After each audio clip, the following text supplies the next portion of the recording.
Assalamualaikum warahmatullahi wabarakatuh. Allahumma shalli ala sayyidina Muhammad wa ala ali sayyidina Muhammad. Allahumma shalli sholatan tunjina biha min jamil hali wal afat wa taqdi lana biha jami'al hajat wa tutahhiruna biha min jami'is sayyi'at wa tarfa'una biha indaka ala derajat wa tubalim wasallim jamil khairati fil hayati wa ba'dal mamat. Yang saya takdimi mengasuh Pondok Pesantren Zainul Hasan Genggong, yakni Kiai Haji Muhammad Hasan Mutawakkil Allah SHMM. Yang saya hormati Rektor Universitas Islam Zainul Hasan Genggong, yakni Bapak Abdul Aziz Wahabi MAG. Yang saya hormati Dekan Fakultas Tadris Umum Ibu Wahyu Lestari MPD. Yang saya banggakan teman-teman sekalian, Prodi Tadris Matematika.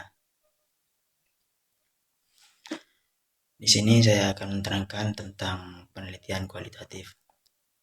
Metode penelitian kualitatif memiliki sejarah yang sangat panjang dan mengalami pasang surut dalam ilmu-ilmu sosial, ilmu-ilmu kesehatan, bahkan humaniora.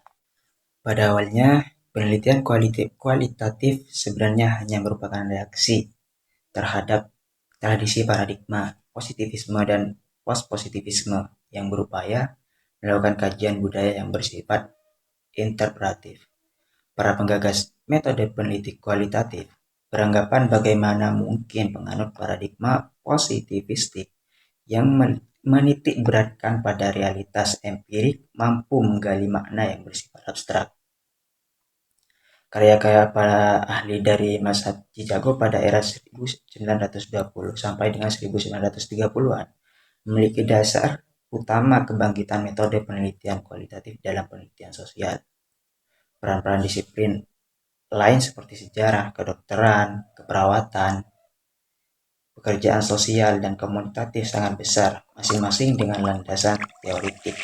Konsep tentang realitas, pandangannya tentang hakikat kebenaran, dan pilihan metodologi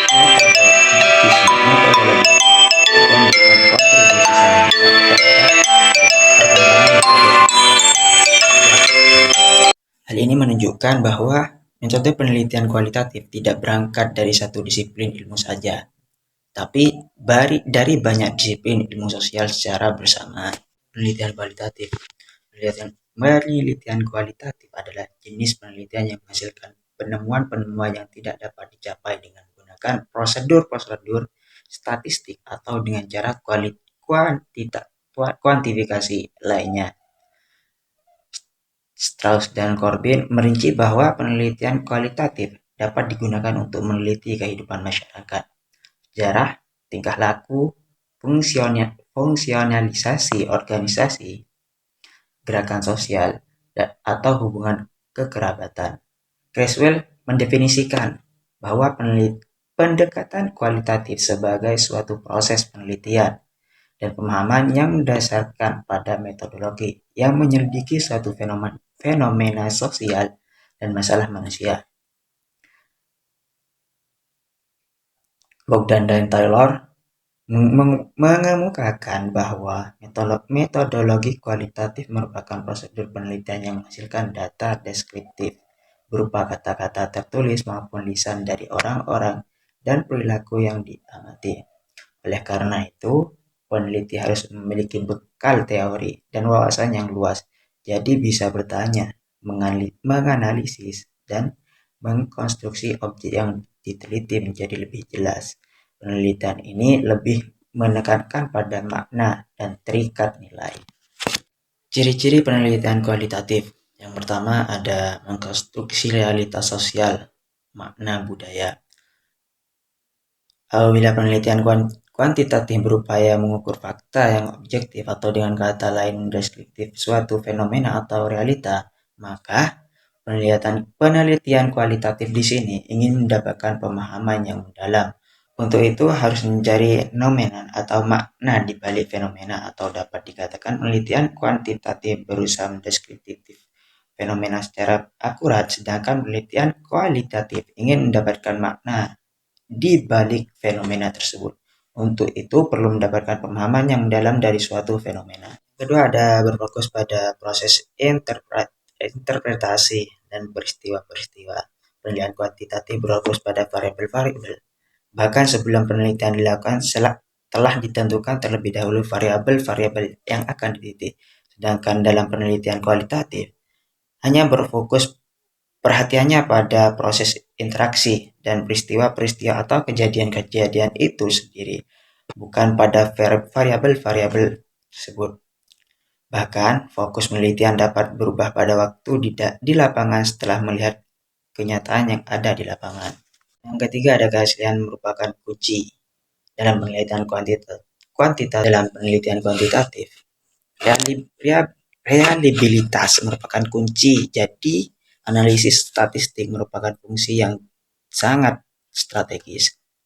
Dalam penelitian kualitatif, keaslian merupakan kunci, sehingga penelitian kualitatif ini juga dikatakan sebagai penelitian alamiah.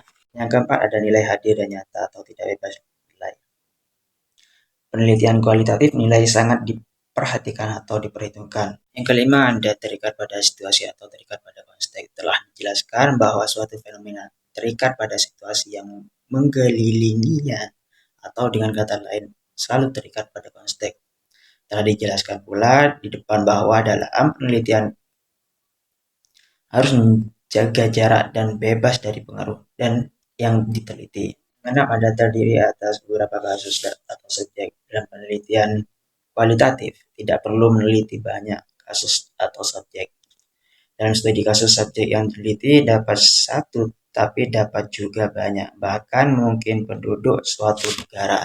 Yang tujuh, bersifat analitik tematik dalam penelitian kuantitatif karena tidak bertujuan menggeneralisasikan atau hasil penelitiannya, maka yang diteliti adalah hal-hal yang bersifat khusus atau spesifik, dan analisis bersifat tematik. Misalnya,